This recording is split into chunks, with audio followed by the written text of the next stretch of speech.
আমাদের এই লেকচারের আলোচনার বিষয় হচ্ছে লুপ স্টেটমেন্ট। তো আমরা বইটা পড়ি যে এটা কী জিনিস। একই কাজ বারবার করার জন্য প্রোগ্রামিং ভাষায় লুপ স্টেটমেন্ট থাকে। সি প্রোগ্রামিং ভাষায় 3 ধরনের লুপ আছে: ফর লুপ, হোয়াইল লুপ এবং ডু হোয়াইল লুপ। এই বইতে কেবল ফর লুপ ও হোয়াইল লুপের ব্যবহার দেখানো হবে।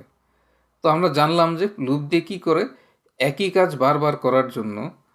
তো একটা মানুষকে যেমন একটা কাজ 100 দিন তুমি যদি বলো যে আচ্ছা টানা 100 দিন করবো, তো এটা তুমি প্রতিদিন উঠে বলতে পারো যে আচ্ছা এই কাজটা করো, এরপর দিনও বলবো এই কাজটা করো, আবার এরপর দিনও বলবো এই কাজটা করো।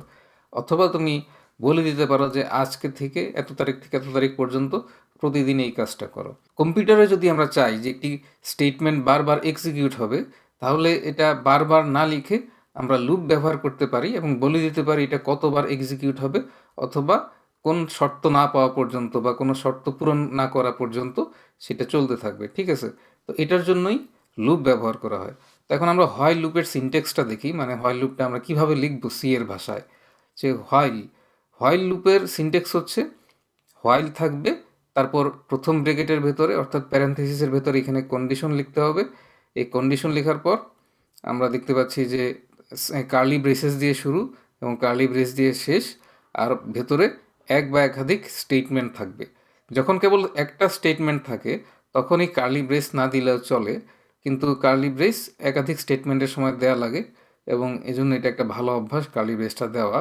কারণ নইলে অনেক সময় আমরা একাধিক স্টেটমেন্ট লিখবো কিন্তু কার্লি ব্রেস দিতে ভুলে যাব এবং প্রোগ্রাম ঠিকমতো কম্পাইল করবে না।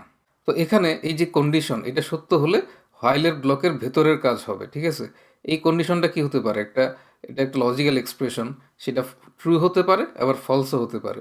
এটা যদি ফলস হয় তাহলে এই ভিতরের কাজটা হবে না, আর এটা যদি ট্রু হয় তাহলে এই ভেতরের কাজটা হবে, মানে হোয়াইল ব্লকের ভেতরে যে কাজগুলো স্টেটমেন্টগুলো সেগুলো এক্সিকিউট হবে। ঠিক আছে? তো এটা তো একবার এক্সিকিউট হইলো, ধরো এখানে ট্রু, তো এটা এক্সিকিউট হইলো। তো কাজ শেষে আবার কন্ডিশন পরীক্ষা করা হবে, মানে প্রতিবার স্টেটমেন্টগুলো এক্সিকিউট হবে এবং আবার কন্ডিশন পরীক্ষা করবে। প্রতিবার স্টেটমেন্টগুলো একবার এক্সিকিউট হবে, আবার কন্ডিশন পরীক্ষা করবে। এবারে কন্ডিশন সত্য হলে আবারও হোয়াইল ব্লকের ভেতরের কাজ করা হবে। এভাবে চক্রাকারে কাজটি বারবার চলতে থাকবে যতক্ষণ পর্যন্ত কন্ডিশন সত্য থাকে বা কন্ডিশন ট্রু থাকে। যেমন ধরা যাক একটি প্রোগ্রাম লিখতে হবে যেটি আই লাভ বাংলাদেশ কথাটি 5 বার প্রিন্ট করবে। ঠিক আছে? তো দেখি আমরা হোয়াইল লুপের মাধ্যমে সেটা কিভাবে করতে পারি। যেখানে আমরা দেখতে পাচ্ছি যে প্রথমে একটা ইন্টিজার ভেরিয়েবল ডিক্লেয়ার করা হয়েছে আই, তারপর পরের স্টেটমেন্টে আই এর মধ্যে 0 অ্যাসাইন করা হয়েছে, তাই না? যে 0 আইতে রাখলাম আমি। তারপর হোয়াইল আই লেস দেন 5, যতক্ষণ আই 5-এর চেয়ে ছোট হবে আমি প্রিন্ট করব কি আই লাভ বাংলাদেশ, এবং তারপর আই সমান আই প্লাস 1। তো এই যে আই সমান আই প্লাস 1 এই কথাটার অর্থ হচ্ছে আই এর যেই মান আছে তার সঙ্গে 1 যোগ করো, করে যেই যোগফল হয় সেটা আবার আয়ের মধ্যে রাখো। তা আয়ের মান যখন প্রথমবার 0, তখন এখানে আসবে 0 প্লাস 1 অর্থাৎ 1। সেই 1টা আয়ের মধ্যে যাবে, অর্থাৎ আয়ের মান এখন 1। তখন আবার শর্ত পরীক্ষা হবে আই কি লেস দেন 5? না, আই তো লেস দেন 5 না, মানে সরি, আই কি লেস দেন 5? হ্যাঁ, আই তো লেস দেন 5, কারণ 1 লেস দেন 5, 1 5-এর চেয়ে ছোটো, তাহলে এই শর্তটা সত্য। তাহলে আবার এই কাজটা হবে, তারপর আবার আয়ের মান 1 বাড়ানো হবে এইভাবে। আয়ের মান এখন 1, 1-এর সঙ্গে আরও 1 যোগ করে 2, আয়ের মান 2 হবে। এভাবে যখন আয়ের মান 4, তখন কী হবে? 4-এর সঙ্গে 1 যোগ করে 5, আয়ের মান থাকবে 5। আই কি লেস দেন 5, মানে 5 কি লেস দেন 5? না, এটা সত্য না। তখন আর এই হোয়াইল লুপের ভিতর, মানে হোয়াইলের যে কন্ডিশন সেটা সত্য হবে না, সেটা মিথ্যা হয়ে যাবে। তাহলে ব্লকের ভিতর ঢুকবে না, ব্লক থেকে বের হয়ে রিটার্ন 0 করে দেবে।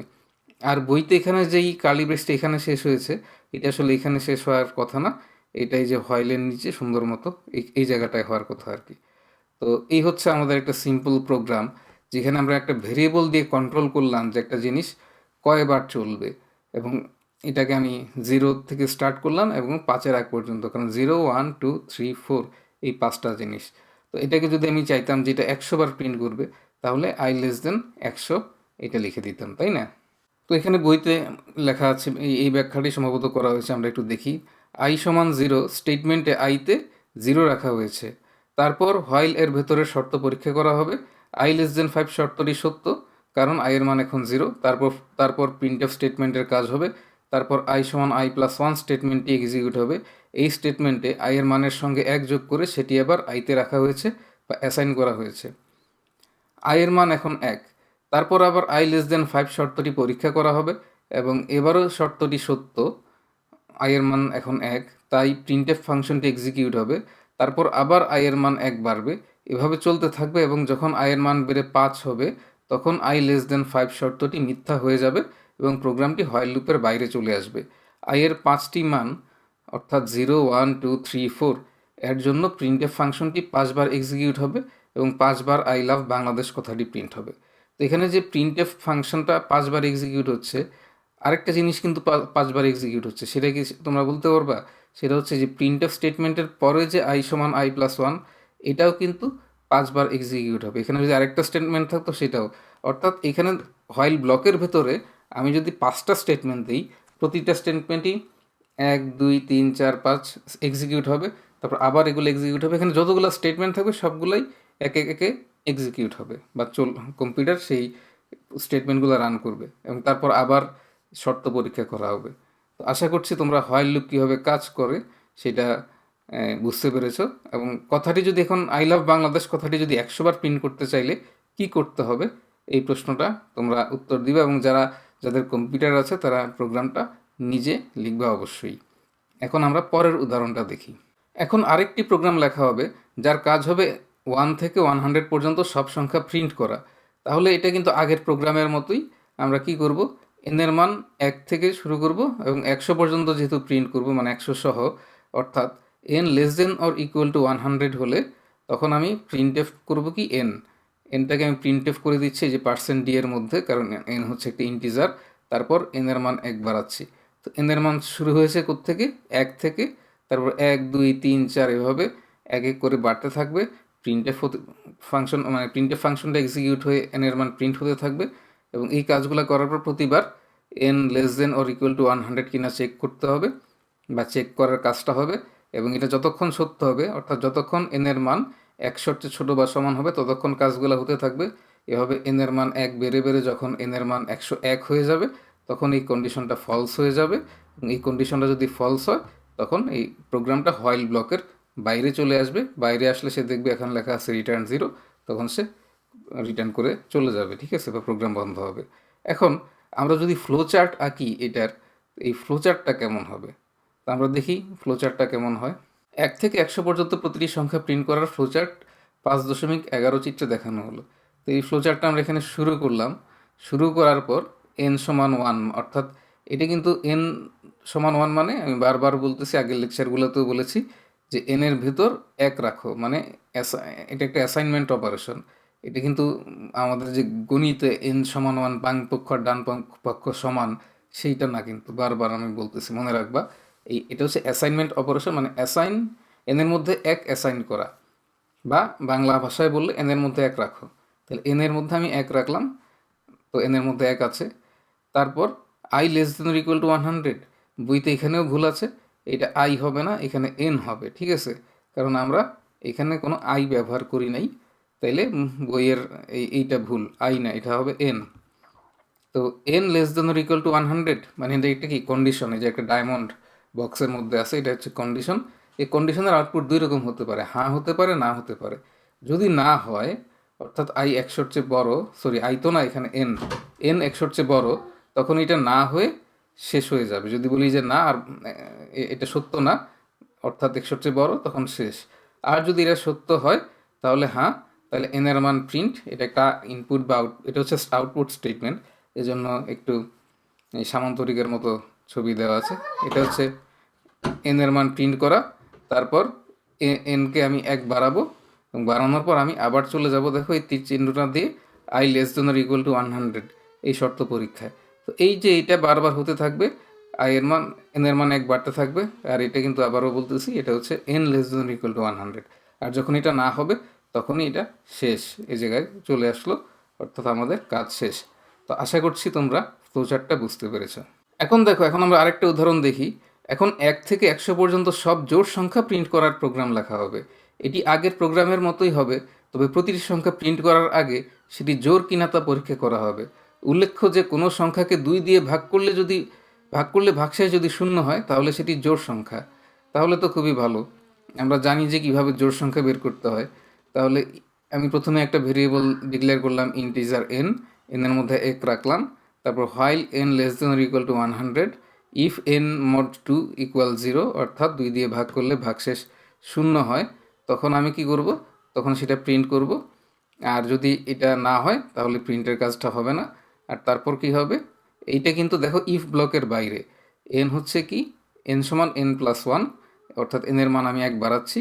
এভাবে চলতে থাকবে এবং জোড় সংখ্যাগুলো প্রিন্ট হতে থাকবে। তাহলে এখন তোমাদের কাছে আমার প্রশ্ন যে এই স্টেটমেন্টটা কয়বার এক্সিকিউট হবে? n সমান n প্লাস 1 এটা কয়বার এক্সিকিউট হবে এবং প্রিন্টএফটা কয়বার এক্সিকিউট হবে? তো তোমরা চাইলে এই ভিডিওর কমেন্টে আমার এই প্রশ্নের উত্তর দিতে পারো। এখন এই প্রোগ্রামিংয়ের একটা মজার বিষয় হচ্ছে যে একটা প্রোগ্রামকে আসলে অনেকভাবে লেখা যায়। এই প্রোগ্রামটা চাইলে এইভাবেও লেখা যায় যে আমরা যেহেতু জানি যে 2, 4, 6, 8 এগুলো হচ্ছে জোড় সংখ্যা, তাহলে তো আমি n এর মান 2 থেকে শুরু করতে পারি এবং এই শর্ত আগের মতোই থাকবে, এটা 100-এর চেয়ে ছোটো বা সমান। তারপর আমি n এর মান প্রিন্ট করে n এর মান আমি 2 বাড়িয়ে দিব, অর্থাৎ n এর মান প্রথমে ছিল 2, তারপর হচ্ছে 2 প্লাস 2 4, তাহলে n এর মধ্যে আছে 4, তারপরের বার হবে 4 প্লাস 2 6, তারপর 6 প্লাস 2 8। এভাবেও কিন্তু এই প্রোগ্রামটা করা যায়। তাহলে আমি 1 থেকে 100-এর মধ্যে যতগুলো জোড় সংখ্যা আছে সেগুলো প্রিন্ট করব বা প্রিন্ট করতে পারবো। উপরের প্রোগ্রামটিতে n এর মান 2 থেকে শুরু হয়েছে এবং লুপের ভেতরে প্রতিবার n এর মান 2 করে বাড়ানো হচ্ছে, তাই প্রোগ্রামটি 2 থেকে শুরু করে প্রতিটি জোড় সংখ্যা প্রিন্ট করবে এবং n এর মান 100-এর চেয়ে বেশি হলে লুপ থেকে বের হয়ে যাবে। তো এই প্রোগ্রামটাও আশা করি তোমরা বুঝতে পেরেছো এবং তোমরা বই দেখে এটা করতে পারবা। তো তোমাদের যাদের কম্পিউটার আছে তোমরা কিন্তু কেবলমাত্র বইটা পড়ে চলে যাও না, তোমরা বই পড়ার সঙ্গে সঙ্গে প্রোগ্রামগুলো করে দেখবা। এখন আমরা দেখি উদাহরণ 13, যে এখন 1 থেকে 100 পর্যন্ত সব পূর্ণ সংখ্যার যোগফল নির্ণয় করার প্রোগ্রাম লেখা হবে। যদিও ধারা সূত্র ব্যবহার করে এক লাইনেই এটি করে ফেলা যায়, কিন্তু এখানে লুপ ব্যবহার করে প্রোগ্রামটি তৈরি করা হবে। শুরুতে ধরা হবে যোগফল 0, তারপর যোগফলের সঙ্গে প্রথমে 1 যোগ করা হবে, তারপর 2 যোগ করা হবে, এভাবে 100 পর্যন্ত সব সংখ্যা ওই যোগফলের সঙ্গে যোগ করা হবে। তো আমাদের এই প্রোগ্রামের উদ্দেশ্যটা কি? 1 থেকে 100 পর্যন্ত যেসব পূর্ণ সংখ্যা আছে সেগুলার যোগফল বের করা। তো তোমরা যারা সমান্তর ধারা পড়েছো তোমরা জানো যে এটা কি n ইন্টু n প্লাস 1/2, এই সূত্র দিয়ে এখানে যেহেতু 100, তাহলে কী হবে 100 ইন্টু 101 ডিভাইডেড বাই 2। তো এটাই হচ্ছে অ্যান্সার। তো তোমরা একটা এক্সপ্রেশন করেও প্রোগ্রামটা লিখতে পারো, কিন্তু এখানে আমাদের উদ্দেশ্য হচ্ছে লুপের ব্যবহারটা শেখা। তাই আমরা যদি ওইভাবে প্রোগ্রাম করি তাহলে হবে না, আমাদেরকে এখানে প্রোগ্রামটা লুপ ব্যবহার করে করতে হবে। তো লুপ ব্যবহার করে আমরা কিভাবে করব? ধরো আমরা সূত্র জানি না বা সূত্র জানলেও আমাদের যেহেতু লুপ শিখছি আমরা লুপ ব্যবহার করে করব। তো কিভাবে করব? এক থেকে ধরো আমার প্রথমে একটা যোগফল আছে, এই যোগফলটা মনে করো 0, তো 0-এর সঙ্গে 1 যোগ করব, তারপর 2 যোগ করব, তারপর 3 যোগ করব, তারপর মানে যোগ করে আমি যোগফলটা রাখবো। আবার এই যোগ ধরো 0 আছে, 0-এর সাথে আমি 1 যোগ করলাম, যোগফলটা রাখলাম 1, আবার এটার সাথে 2 যোগ করলাম, যোগফল হচ্ছে 3, তার সাথে আবার 3 যোগ করলাম, যোগফল হচ্ছে 6। তো এইভাবে যোগফলগুলা রাখতে থাকবো এবং এটা 100 পর্যন্ত, তো শেষ পর্যন্ত আমার এই যোগফলে রেজাল্টটা চলে আসবে, তাই তো? তো আমরা প্রোগ্রামটা দেখি যে প্রথমে আমরা দুইটা ভেরিয়েবল ডিক্লেয়ার করেছি ইন্টিজার টাইপের, n এবং সাম। সাম হচ্ছে 0, মানে শুরুতে আমার যোগফল 0, এটা কিন্তু 0 ডিক্লেয়ার করতে হবে, কারণ এরপর এটার সাথে আমি 1 2 3 যোগ করবো। এটা যদি আমি কিছু ডিক্লেয়ার না করি এখানে উল্টাপাল্লা যে কোনো ভ্যালু চলে আসতে পারে, যেটাকে প্রোগ্রামিংয়ের ভাষায় বলে গার্বেজ ভ্যালু, GARBAGE, গার্বেজ, ঠিক আছে? তো এখন দেখো n এর মান দিলাম 1 এবং n যতক্ষণ 100-এর চেয়ে ছোটো বা সমান n এর মান এখানে এক এক করে বাড়তেছে।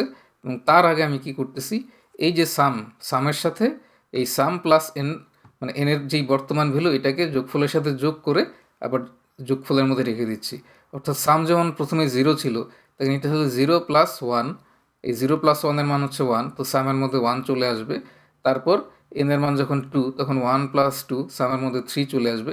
তো এইভাবে 100 বার হওয়ার পর সামের মধ্যে আসলে 1 যোগ 2 যোগ 3 এই প্রত্যেকটাই চলে আসতেছে। এবং আমি লুপ থেকে যখন বের হয়ে যাব, যখন এই শর্তটা মিথ্যা হবে, কখন মিথ্যা হবে? যখন n এর মান 101 হয়ে যাবে তখন মিথ্যা হবে, অর্থাৎ 100-এর চেয়ে বড় হয়ে যাবে।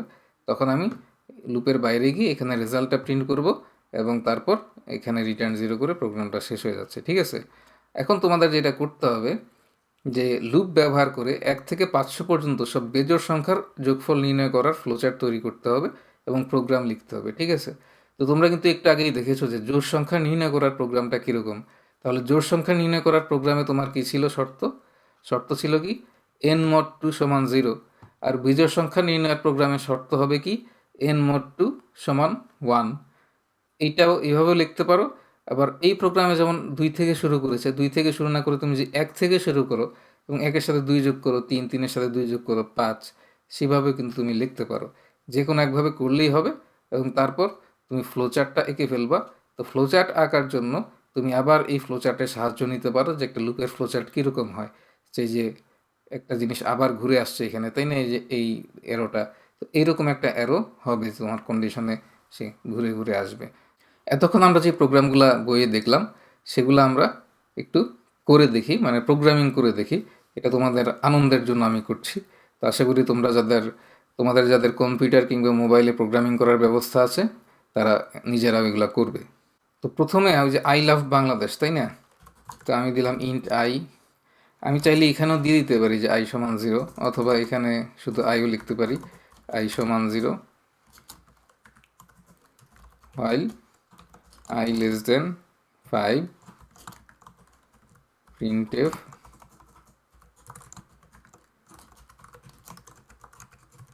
বাংলাদেশ /n নিউ লাইনের যাওয়ার জন্য দিলাম।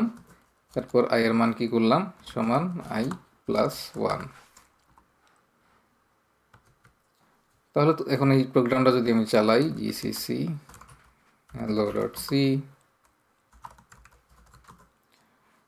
এখন দেখো আই লাভ বাংলাদেশ কথাটা 1 2 3 4 5 বার প্রিন্ট হয়েছে।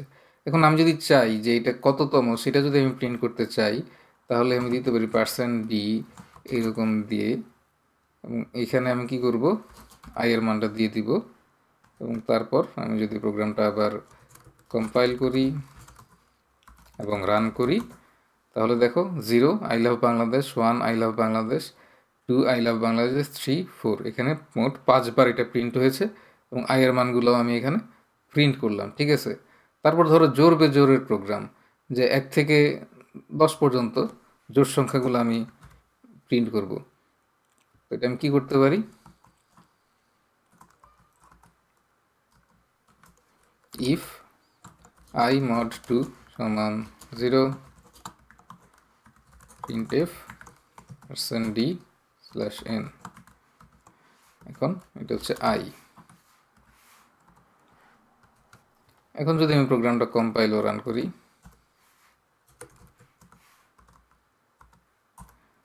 এখন দেখো 1 থেকে 10 পর্যন্ত যে জোড় সংখ্যা এখানে কি আসলো 0 2 4 6 8। আমি কিন্তু বলছি 1 থেকে 10 পর্যন্ত, তাহলে এটা 10ও আসা উচিত ছিল এবং 0 আসা উচিত না। তাহলে এই প্রোগ্রামটা তোমরা ঠিক করবা, নিজেরা করবা যে আসলে এটা ভুলটা কোথায় কোথায় ভুল আছে এবং কীভাবে করলে 1 থেকে 10 পর্যন্ত সংখ্যাগুলোর মধ্যে জোড় সংখ্যাগুলো প্রিন্ট হতো। আর আমি যদি চাই যে বেজোড় সংখ্যা প্রিন্ট করতাম তাহলেও খুব সোজা, তাহলে আমি এখানে এই কন্ডিশনটা দিতাম এইরকম, অর্থাৎ 2 দিয়ে ভাগ করলে ভাগশেষ 1 থাকবে। তাহলে এটা যদি আমি করতে চাই, কম্পাইল করলাম, স্ক্রিনটা ক্লিয়ার করে নেই, তারপর আমি প্রোগ্রাম রান করছি। দেখো 1 3 5 7 9, তো এখানের এটা ঠিকই আছে, কিন্তু এর বেলায় জোরের বেলায় কিন্তু জোড় সংখ্যার বেলায় কিন্তু ঠিক আসে নাই, সেটা তোমরা ঠিক করবা। আরেকটা কথা বলে রাখি যে জোড় সংখ্যার ইংরেজি হচ্ছে ইভেন নাম্বার আর বেজোড় সংখ্যার ইংরেজি হচ্ছে অড নাম্বার, জাস্ট তোমাদের জানার জন্য। তো চলো যে আমরা আরেকটা প্রোগ্রাম করি, যে যোগফল নির্ণয়ের প্রোগ্রামটা সেটা করি। তো যোগফল নির্ণয়ের জন্য আমার কী করতে হবে, যে আমি করব যে 1 থেকে 10 পর্যন্ত সবগুলো সংখ্যার যোগফল, ঠিক আছে? তা আই করব 1 থেকে শুরু করব এবং 10 পর্যন্ত যেহেতু এইরকম। আর আমার আরেকটা ভেরিয়েবল লাগবে সাম। তো সামের মধ্যে আমি কী রাখবো শুরুতে, আমি চাইলে সাম সমান 0 এটা এখানেও লিখতে পারি।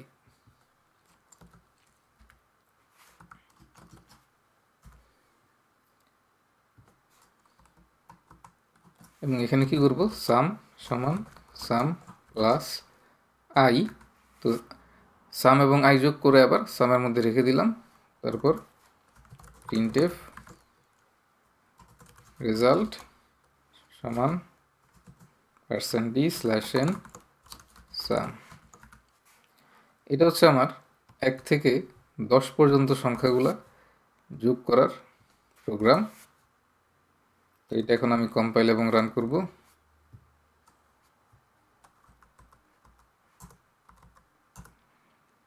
যোগফল আসলো কত? 55। আর তোমরা যদি আর একটু বুঝতে চাও যে আসলে এখানে কি হচ্ছে, সামের মানটা প্রতিবার কি হচ্ছে, তাহলে তুমি এখানে প্রিন্ট করতে পারো, প্রিন্ট এফ %d, তার দুইটা স্পেস দিয়ে দিলা, তারপর সাম। আর এখানে আগেরগুলা যেহেতু এক লাইনে প্রিন্ট হচ্ছে, এটা শুরুতে একটা স্ল্যাশন দিয়ে নিলাম। তাহলে দেখো সামের মানগুলো প্রতিবার কি কি হচ্ছে।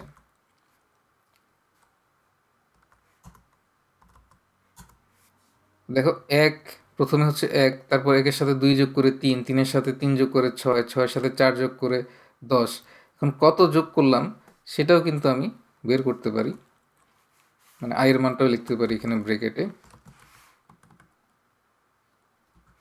এখানে একটা কমা দিয়ে দিলাম।